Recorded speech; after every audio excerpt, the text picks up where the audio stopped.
Dobra, zrzucajcie go! W końcu otrzymaliśmy tak mocno wyczekiwany gameplay z Gothica Remake. Twórcy pokazali zdecydowanie więcej niż się spodziewałem.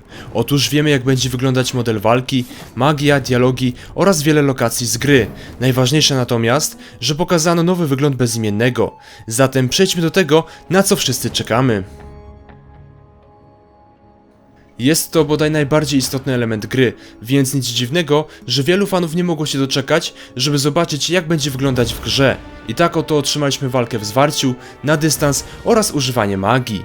Zacznijmy od walki w zwarciu, która wzbudziła dość spore emocje. Otóż niektórzy zarzucają jej, że jest aż nazbyt drewniana, niczym w Eleksach czy Rizenach, oraz ruchy postaci podczas zadawania ciosu są zbyt powolne. Jednak jak dobrze się przyjrzymy, to zauważymy, że w tym momencie bezimienny zadaje dość szybki cios, dodatkowo sama animacja nie wygląda aż tak źle. Jak wiemy, będzie podobny system progresu co w oryginale, więc wraz z nauką posługiwania się bronią jedno- lub dwuręczną będą się zmieniać animacje walki. Tutaj na przykład możemy zauważyć bardzo niezgrabne ruchy bohatera. Dodatkowo twórcy zapowiedzieli, że niektóre rodzaje broni będą mieć osobne animacje. Otóż ten kopacz wyprowadza ciosy dość niedbale, więc z pewnością nie jest doświadczonym wojownikiem, natomiast pałkę trzyma w zupełnie inny sposób niż bezimienny miecz. Ciekawie wygląda blokowanie ciosu. Bardzo przypomina to dwa pierwsze Gothiki. Z tego co zauważyłem, to nie pokazano uników polegających na przewrocie. Możliwe, że będziemy mieć zwyczajny unik polegający na odsunięciu się od przeciwnika, tak jak w tej scenie. Same animacje jak na grę AA nie wyglądają tragicznie. Dla porównania, tak wygląda walka w Eleksach. Tak jak zapowiadali twórcy, krew bryzga na prawo i lewo, brudząc zarówno otoczenie, broń, jak i ubrania walczących postaci. Możemy to zauważyć w tym momencie oraz tutaj. W ramach walki na dystans dostaliśmy strzelanie z łuku. Sama animacja napinania cięciwy oraz zdobywanie strzał wyglądają dobrze. Po wystrzeleniu strzały cięciwa nie jest sztywna. Detal ten dodaje realizmu do strzelania z łuku. Dobrym pomysłem jest obecność kołczanów na strzały oraz bełty, choć pierwotnie miało ich nie być. Cieszy również fakt, że można wyekwipować jednocześnie broń do walki w zwarciu, jak i na dystans. Warto wspomnieć, że takiej możliwości nie było w Ryzenie 2, 3 oraz Eleksach. Magia natomiast prezentuje się bardzo dobrze. Efekty rzucania czarów sprawia, że aż chciałbym grać magiem. Z tego co widzę, to podobnie jak w przypadku Gothica 2, rzucając kulą ognia w przeciwnika, ten zacznie płonąć. Podczas używania magii nad bohaterem krąży runa. W oryginale runy unosiły się nad postacią podczas zmiany czaru. I to wszystko jeśli chodzi o walkę w Gothicu Remake. Przejdźmy teraz do omówienia pozostałej części gameplaya, a jest tego całkiem sporo. Na samym początku mamy scenę zrzucenia bezimiennego za barierę, okraszoną muzyką z intra pierwszego Gothica, więc fani powinni być usatysfakcjonowani. Natomiast sam upadek bez jego jest nieco dziwny. Kolejna scena przedstawia panoramę górniczej doliny, tyle że teraz zamiast Nerasa mamy bezimiennego. Z nowości mamy szatę maga wody, która nie jest zła, ale tekstury wydają się być dość słabej jakości. Niektórzy z pewnością zauważyli, że w kopalni mamy tory, wyjęte prosto z XIX wieku, które nijak nie pasują do settingu gry, choć w Gothicu 2 pojawiają się wagoniki. Do gry dodano już mechanikę pływania, której brakowało w wersji opisywanej przez dziennikarzy CD Action. Dość zagadkowa jest ta scena, gdzie bezimienny zostaje zaatakowany przez czarne płomienie. Coś mi to przypomina. W kolejnej widzimy żakiet maga ognia oraz, jeśli się nie mylę, wargi, które podobnie jak inne stwory są bardziej demoniczne niż w oryginale. W tych dwóch scenach możemy zauważyć, że używając kuli ognia dochodzi do podpalenia ziemi wokół bohatera. Kolejna scena przedstawia panoramę górniczej doliny. Możemy zobaczyć, że szczyty gór są ośnieżone oraz widzimy fragment starej cytadeli. Bardzo ważne, twórcy zmienili wygląd orków. Początkowo wyglądali tak, później tak i obecnie prezentują się właśnie tak. Według mnie wyglądają jak ci z Władcy Pierścieni, zmiksowani z tymi z dwóch pierwszych Gothików. Mają troszkę za małe głowy, ale i tak jest lepiej niż w przypadku Gothica 3. Proporzec, a raczej totem oraz namiot, choć słabo widoczny, idealnie oddają klimat pierwszego Gothica. Natomiast niemałe kontrowersje wzbudził ork Elita, noszący dość skomplikowaną zbroję, która nijak nie pasuje do orków z pierwszego Gothica, raczej do tych z Shadow of War. Niektórzy mówią, że obecnie Gothic Remake nie jest zbyt mroczny, zatem to zostawiam dla was. Następnie mamy prezentację starej kopalni, która wygląda bardzo dobrze, czuć klimat jedynki. Kolejna scena przedstawia maga wody w nieznanym miejscu. Możliwe, że znajduje się tutaj jeden z kamieni ogniskujących. Kolejna scena przedstawia bez wątpienia górską fortecę, choć widzimy tylko kawałek, to wygląda naprawdę dobrze, czego nie możemy powiedzieć o tej scenie, gdzie mamy strażnika z bardzo słabą teksturą ręki, jak i jego twarz nie prezentuje się najlepiej. Dobrze wypada zaś stary obóz. Można powiedzieć, że aż czuć ten klimat. Całkowicie przebudowany został most prowadzący do obozu. Tym razem nie jest to zwykła kładka, a ruina dość sporego mostu. Ta scena najprawdopodobniej przedstawia plac wymian, który został dość mocno rozbudowany względem pierwowzoru. Kolejna scena prezentuje nowy obóz i z tego co widzę, to dodano nieco więcej domków, a przy okazji urozmaicono ich wygląd. Dodatkowo, centralna część jaskini z kratą nad kopcem magicznej rudy została przebudowana. Teraz jest nieco głębiej niż poprzednio oraz dodano kamienne płyty wokół kraty.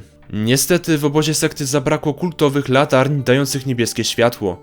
Miejmy nadzieję, że twórcy naprawią ten detal. W kolejnej scenie widzimy, jak jeden z nowicjuszy wchodzi po drabinie. O ile sama animacja nie jest taka zła, tak przez nogi tej postaci przenika jej ubranie, co nie wygląda za dobrze. Jednak sam obóz, a przynajmniej zaprezentowany nam fragment, wygląda naprawdę klimatycznie. W kolejnej scenie możemy zobaczyć, jak będzie wyglądać sekwencja dialogowa. Kurczę, mam wrażenie, że tekstury są strasznie rozmazane. Miejmy nadzieję, że jest to związane z niskiej jakości materiałem wideo, zaś w samej grze tekstury będą wyglądać lepiej. Nie jestem też przekonany co do animacji twarzy, jednak nie zapominajmy, że jest to gra AA, a nie AAA. Pewnie z czasem się przyzwyczaję. Ciekawie natomiast wypada scena z konwojem starego obozu. Jak dobrze się przyjrzycie, to pomiędzy drzewami dostrzeżecie szkodników z nowego obozu. Miejmy nadzieję, że będziemy mogli wziąć udział w napadzie na wspomniany konwój lub grając po stronie starego obozu, bronilibyśmy go przed ludźmi z nowego. W kolejnych scenach mamy różne czynności wykonywane przez mieszkańców kolonii. Pojawiło się kilka nowych, jak rąbanie drewna czy wbijanie gwoździ lub to. Niestety szata arcymaga ognia, jak i sama twarz Koristo nie wyglądają za dobrze. Niektóre twarze wyglądają znośnie, inne zaś są tragiczne. Odpowiada za nie zewnętrzne studio Gate 21, więc sądziłem, że będą wyglądać znacznie lepiej niż to co otrzymaliśmy. Mam ogromną nadzieję, że twórcy poprawią twarze niektórych postaci. Względem ubiegłorocznego zwiastuna poprawiono efekt ciepła oraz jak możecie zauważyć, kolory nie są aż tak mocno sprane. Kolejna scena przedstawia jaszczura, którego model może nie jest zbyt dobrej jakości, tak ciekawie prezentują się animacje tego stwora. Teraz możemy popodziwiać w pełnej krasie stroje szkodników, których wzornictwo wygląda jak wyjęte z pierwszego gotika, oraz pancerz najemnika. Gobliny prezentują się dobrze, fajnie, że nie będą wyglądać tak samo, a ich obozy będą nieco bardziej rozbudowane. Kolejna scena przedstawia najprawdopodobniej ścieżkę na ziemię orków. Makabryczne dekoracje powinny przekonać niektórych graczy, że jest to mroczniejsza wersja znanego nam gotika. Fajnym smaczkiem jest to, że broń na plecach nie jest przyspawana do postaci i porusza się dość naturalnie. Tak jakby komuś nadal brakowało mroku, to z pewnością zadowoli się nową wieżą Xardasa, która z tej perspektywy wygląda niesamowicie klimatycznie. Również dobrze wygląda scena z podróżującym bezimiennym przez las w nocy, gdzie drogę oświetlają błyskawice. Wygląda to niesamowicie. Dodatkowo dobrze, że noc jest ciemna, jak w oryginale. Wracamy do obozu sekty. Po raz pierwszy widzimy przypaski bractwa i ciekawostka, bezimienny nie nosi swojego ubrania pod nowym strojem i za to ogromny plus. Natomiast niektórzy mogą się rozczarować, że bezimienny nadal ma swoje włosy po przystąpieniu do obozu sekty. Według mnie to dobra decyzja, gdyż kucyk stał się niejako atrybutem protagonisty. Kolejna scena przedstawia rozmowę bezimiennego z Torusem. Bezi wygląda jak Bezi, czyli dobrze, natomiast u Torusa zabrakło złotego kolczyka w lewym uchu. Kolejną odświeżoną postacią jest wrzód, który jest troszkę obłocony i wygląda dokładnie tak, jak sobie wyobrażałem. Chudy gościu z wąsem. Następną postacią jest szkodnik Drax. Przy okazji możemy zauważyć, jak będą wyglądać napisy podczas dialogów i cóż, nie wiem jak wy, ale dla mnie pojawiające się literki niespecjalnie dobrze wyglądają. Zdecydowanie lepszą opcją było wyświetlanie gotowego zdania, tak jak w oryginale. Niepotrzebnie to skomplikowali. Oj, chyba znaleźliśmy Neka, tylko tym razem nie jest wewnątrz jaskini. Ten kadr prezentuje się najlepiej z całego trailera czy gameplaya. Mamy tutaj klasztor zmiennokształtnych, który w niczym nie przypomina tego pustego placu z oryginału. Sama architektura prezentuje się naprawdę przyzwoicie. Zastanawia mnie, co tu się dzieje. Mag wody walczy ze szkodnikami. Najprawdopodobniej jest to jedno z nowych zadań pobocznych. Do Szkieleta Maga byłem dość sceptycznie nastawiony, widząc go po raz pierwszy na grafice koncepcyjnej. Jednak w grze wygląda odpowiednio diabolicznie, plus względem tamtej grafiki zmieniono mu oczy na wzór Szkieleta Maga z pierwszego Gotika. Ciekawie prezentuje się ten fragment. Może to być cmentarzysko orków lub świątynia śniącego. Tutaj mamy starą wieżę Xardasa, wizualnie bardzo przypomina tą, którą już widzieliśmy. Nowy koncept tych wież dość mocno odbiega od tego, co znamy z pierwszych części, jednak mają ten mroczny i gotycki wygląd i idealnie pasują do świata Gotika. Natomiast obiekt, który wygląda niemal identycznie co w oryginale, to wieża mgieł. Z pewnością trzyma nowe zadania poboczne, bo raczej fabularnie jej nie wykorzystają. Muszę przyznać, że pancerze noszone przez Bezimiennego wyglądają naprawdę bardzo dobrze, z wyjątkiem szaty arcymaga ognia. Tutaj mamy scenę z ważeniem mikstur przez Bezimiennego. Stół alchemiczny będzie podobny do tego z pierwszego Gotika i wygląda nie najgorzej. Następna scena przedstawia orkowy grobowiec, najprawdopodobniej ze świątyni śniącego. W prawym dolnym rogu mamy orkową mumię, podobną do tych z pierwszego Gotika. Dość mieszane uczucia wzbudziła scena wspinającym się Bezimiennym niczym Lara Croft. Twórcy już rok temu zapowiedzieli, że wprowadzą taką mechanikę do gry. Z pewnością ułatwi poruszanie się w kopalniach. Mi tam nie przeszkadza. Z pewnością zaciekawi was ten kadr. 4 przyjaciół oraz Bezimienny spoglądają na stary obóz. Czyli tak jak się tego spodziewaliśmy, twórcy rozwiną wątek przyjaciół najprawdopodobniej w formie zadań pobocznych. Chciałbym zwrócić waszą uwagę na Lestera, nadal nie ma swoich tatuaży, ale ma przynajmniej swój stary strój nowicjusza i powrócił jego buzdygan.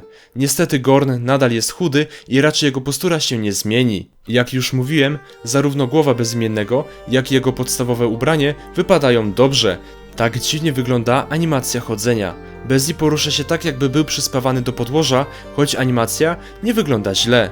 Ostatnia ciekawa scena przedstawia cmentarzysko orków. Jednak moją uwagę przykuli sami orkowie. Są chudsi niż w jedynce, ale nadal mają tą lekko przygarbioną postawę. Wydaje mi się, że to kompromis pomiędzy orkami z 2 pierwszych części Gotika, a tymi z 3 części. Twórcy najprawdopodobniej starają się ujednolicić świat Gotika, tak aby w przyszłości kolejne odsłony były bardziej spójne lorowo oraz wizualnie. Osobiście jestem usatysfakcjonowany. Nie był taki super pokaz, ale nie było też tragedii. Dostałem nawet więcej niż się spodziewałem. Niestety zabrakło jednej bardzo ważnej informacji. Mianowicie, kiedy premiera. Sądząc po aktualnym stanie gry, wydaje mi się, że na premierę jeszcze zaczekamy. Najbardziej realna data to marzec 2025 roku. Alchemicy będą w stanie jeszcze popracować i naprawić to i owo. Dla mnie nawet lepiej, żeby gra wyszła później, ale była dopracowana. Nie zapominajmy, że jest to pierwsza produkcja Alchemii. Więcej informacji z pewnością dostaniemy na Gamescomie w drugiej połowie sierpnia. I to wszystko na dziś. Dajcie znać, co sądzicie o gameplayu, a my widzimy się już niedługo, zatem trzymajcie się, do zobaczenia, cześć!